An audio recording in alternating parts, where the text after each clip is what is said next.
Class 11th की complex number की इस नेक्स्ट वीडियो में हम मल्टीप्लिकेशन ऑफ कॉम्प्लेक्स नंबर के बारे में पढ़ेंगे। मल्टीप्लिकेशन ऑफ कॉम्प्लेक्स नंबर को पढ़ने के लिए मैं दो कॉम्प्लेक्स नंबर ले रहा हूँ। एक है a1 प्लस आयोटा b1 और दूसरा है a2 प्लस आयोटा b2। अगर मैं इन दोनों के दोनों कॉम्प्लेक्स नंबर का प्रोडक्ट लूँगा, that means a1 plus iota b1 into a2 plus iota b2, तो बेसिकली मेरे पास a1 a2 plus iota a1 b2 plus iota a2 b1 plus iota square b1 b2 आ जाएगा। अभी मैं a1 a2 plus iota square b1 b2 को इकट्ठे लिख रहा हूँ और iota a1 b2 plus iota a2 b1 को इकट्ठे लिख रहा हूँ। मैं आयोटा स्क्वायर की जगह -1 पुट कर सकता हूँ और आयोटा मैंने कॉमन ले लिया। उसके बाद जो मेरे पास रिजल्ट आ रहा है that is a1 a2 minus b1 b2 plus iota a1 b2 plus a2 b1। अब जो मेरे पास a1 a2 minus b1 b2 है वो मेरे पास रियल पार्ट है और iota a1 b2 plus a2 b1 जो मेरे पास है वो हमारे पास इमेजिनरी पार्ट है। तो बेसिकली दोनों नंबर को मल्टीप्लाई करने पे हमारे पास एक कॉम्प्लेक्स नंबर आ रहा है। तो कॉम्प्लेक्स नंबर का जो फर्स्ट पार्ट है वो एक्चुअली में real part of z1 into real part of z2 minus imaginary part of z1 imaginary part of z2 plus iota real part of z1 into imaginary part of z2 plus real part of z2 into imaginary part of z1 है। तो basically multiply करने पे मेरे पास complex number आ रहा है। तो basically ये हमारे पास मल्टीप्लिकेशन का फॉर्मूला था, लेकिन अगर फॉर्मूला याद ना रहे तो हम मल्टीप्लिकेशन को डायरेक्ट भी कर सकते हैं। तो अब हम एक एग्जांपल कंसीडर करते हैं। हमारे पास दो कॉम्प्लेक्स नंबर है 3 प्लस 2 आयोटा 5 प्लस 4 आयोटा। अगर मैं इन दोनों को मल्टीप्लाई करता हूँ that means 3 plus 2 iota into 5 plus 4 iota, तो मेरे पास बेसिकली आएगा 3 into 5 plus iota 3 into 4 plus iota 2 into 5 plus iota square 2 into 4। ये इक्वल होगा 15 plus iota 12 plus iota 10 plus iota square को -1 लिख सकता हूँ 2 इंटू 4। तो मेरे पास आ जाएगा 15 प्लस आयोटा कॉमन ले लूँगा 12 प्लस 10 -8। ये फर्दर मैं सॉल्व करूँगा तो मेरे पास आ जाएगा 15 माइनस 8 प्लस आयोटा 22 और ये मेरे पास आ जाएगा 7 प्लस 22 आयोटा। तो ये मेरे पास आंसर है। एक और एग्जांपल देते हैं।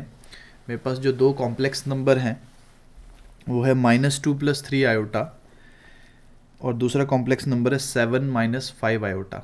अगर मैं इन दोनों को आपस में मल्टीप्लाई करूं that means -2 plus 3 iota into 7 minus 5 iota, तो मेरे पास आएगा -2 into 7 plus iota into 2 into 5 plus iota into 3 into 7 minus iota square 3 into 5। मेरे पास फर्दर सॉल्व करने पे आएगा -14 प्लस आयोटा 10 प्लस आयोटा 21। मैं आयोटा स्क्वायर को -1 पुट कर सकता हूँ तो -1 इंटू 15। फर्दर सॉल्व करने पे मेरे पास आएगा 14, मैंने आयोटा कॉमन ले लिया 10 प्लस 21 प्लस 15। तो मेरे पास जो आंसर आएगा इस केस में वो आएगा 1 प्लस आयोटा 31। नेक्स्ट हम लोग कुछ एक प्रॉपर्टीज़ पढ़ते हैं मल्टीप्लिकेशन ऑफ कॉम्प्लेक्स नंबर की। तो अगर मैं प्रॉपर्टीज़ की बात करूं मल्टीप्लिकेशन ऑफ कॉम्प्लेक्स नंबर की तो ये हमें पता होनी चाहिए, इसमें से MCQs आते हैं। तो फर्स्ट प्रॉपर्टी है हमारे पास क्लोजर प्रॉपर्टी। क्लोजर प्रॉपर्टी के अकॉर्डिंग जो प्रोडक्ट होता है दो कॉम्प्लेक्स नंबर का वो हमेशा एक कॉम्प्लेक्स नंबर ही देगा। तो किन्हीं भी दो कॉम्प्लेक्स नंबर का प्रोडक्ट लेने पे कॉम्प्लेक्स नंबर ही आएगा। जो सेकंड प्रॉपर्टी है हमारे पास वो है कॉम्यूटेटिव लॉ। कॉम्यूटेटिव लॉ के अकॉर्डिंग अगर मैं मल्टीप्लिकेशन की बात करूं तो अगर हमारे पास दो कॉम्प्लेक्स नंबर हैं, सपोज करो z1 एंड z2, अगर मैं इन दोनों को मल्टीप्लाई करूं तो वो किस ऑर्डर में मल्टीप्लाई हो रहा है इसका कोई इफेक्ट नहीं पड़ता। तो z1 इंटू z2 इक्वल होगा z2 z1 के। थर्ड प्रॉपर्टी की बात करूं, वो हमारे पास एसोसिएटिव लॉ है।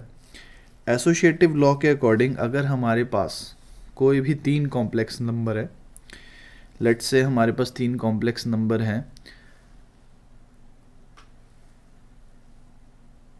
Z1, Z2 एंड Z3, तो अगर मैं Z1, Z2 के मल्टीपल के साथ Z3 को मल्टीप्लाई करूं या फिर मैं Z1 को मल्टीप्लाई करूं Z2, Z3 के साथ, आंसर सेम आएगा। जो नेक्स्ट हमारे पास प्रॉपर्टी है वो है एग्जिस्टेंस ऑफ मल्टीप्लिकेटिव आइडेंटिटी। तो अगर कोई ऐसा नंबर एग्जिस्ट करता है जिससे मैं अपने कॉम्प्लेक्स नंबर को मल्टीप्लाई करूं और वही आ जाए, हाँ 1 एक ऐसा नंबर है जिससे मल्टीप्लाई करने पे सेम कॉम्प्लेक्स नंबर आ जाएगा। 1 को मैं कॉम्प्लेक्स नंबर की फॉर्म में लिख सकता हूँ, दैट इज़ 1 + i/0। तो एक्चुअली में ये एक मल्टीप्लिकेटिव आइडेंटिटी है हमारे पास कॉम्प्लेक्स नंबर की।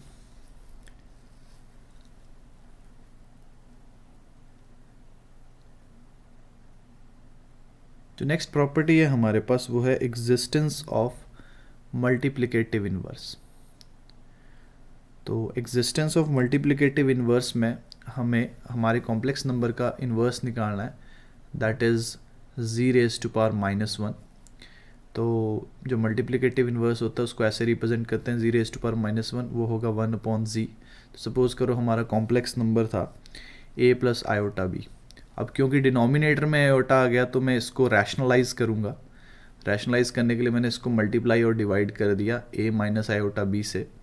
तो हमारे पास न्यूमरेटर में a - i/b आ जाएगा और डिनोमिनेटर में हमारे पास a² + b² आएगा। लेकिन जो हमारे पास ये दोनों की दोनों टर्म हैं वो ये क्या बताती हैं कि a - i/b जो है वो कॉन्जुगेट है और जो मेरे पास a² + b² है वो मॉड्यूलस का स्क्वायर है। तो ये कुछ एक प्रॉपर्टीज़ हैं। इसके बाद जो हमारे पास नेक्स्ट प्रॉपर्टी आती है मल्टीप्लिकेशन ऑफ कॉम्प्लेक्स नंबर की, वो है डिस्ट्रीब्यूटिव लॉ। तो डिस्ट्रीब्यूटिव लॉ के अकॉर्डिंग अगर मैं Z1 को मल्टीप्लाई करूं Z2 + Z3 के सम के साथ, तो मेरे पास Z1, Z2 + Z1, Z3 आ जाएगा।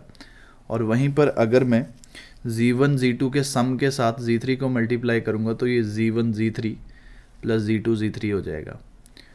तो ये डिस्ट्रीब्यूटिव लॉ है, हमारे पास जो कॉम्प्लेक्स नंबर है वो डिस्ट्रीब्यूट होता है दोनों टर्म पे। जो नेक्स्ट चीज़ हम पढ़ेंगे वो है डिवीजन ऑफ कॉम्प्लेक्स नंबर।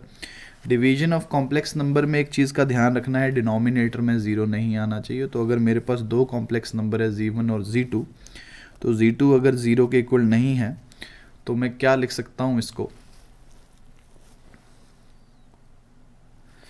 कि Z1/Z2 is equal to Z1 × 1/Z2, और 1/Z2 को मैं Z2 का इन्वर्स लिख सकता हूँ ना। तो बेसिकली जब भी मैं डिवीजन करूँगा तो मैं एक नंबर का इन्वर्स निकालूंगा।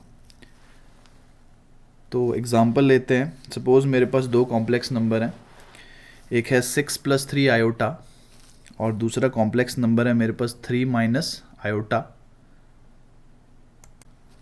तो बेसिकली मेरे पास जब मैं इनकी डिवीजन करूँगा दैट मीन्स Z1/Z2 करूँगा तो बेसिकली Z2 का मुझे इन्वर्स निकालना पड़ेगा। तो बेसिकली जैसा कि मैं जानता हूँ अगर मुझे Z2 का इन्वर्स चाहिए तो Z2 का जो इन्वर्स होता है वो किसके इक्वल होता है, Z2 का कॉन्जुगेट अपॉन Z2 का जो मॉड्यूलस है उसके स्क्वायर। तो जो Z2 का कॉन्जुगेट होगा यानी कि मुझे 3 - आयोटा का कॉन्जुगेट लेना है और 3 - आयोटा का ही मॉड्यूलस का स्क्वायर लेना है। तो अगर मैं 3 - आयोटा के कॉन्जुगेट की बात करूं वो होगा 3 + आयोटा, मैंने इमेजिनरी पार्ट का साइन चेंज किया है, और जो मॉडुलस होगा वो होगा 3² + 1²। तो बेसिकली मेरे पास 3 + iota upon 9 + 1 that is 3 + iota upon 10 आ जाएगा। अब जब मैंने Z इन्वर्स निकाल दिया है तो बेसिकली मैं डिवीजन को फर्दर सॉल्व करता हूँ। तो बेसिकली मेरे पास आ जाएगा Z1 × Z2 का इन्वर्स।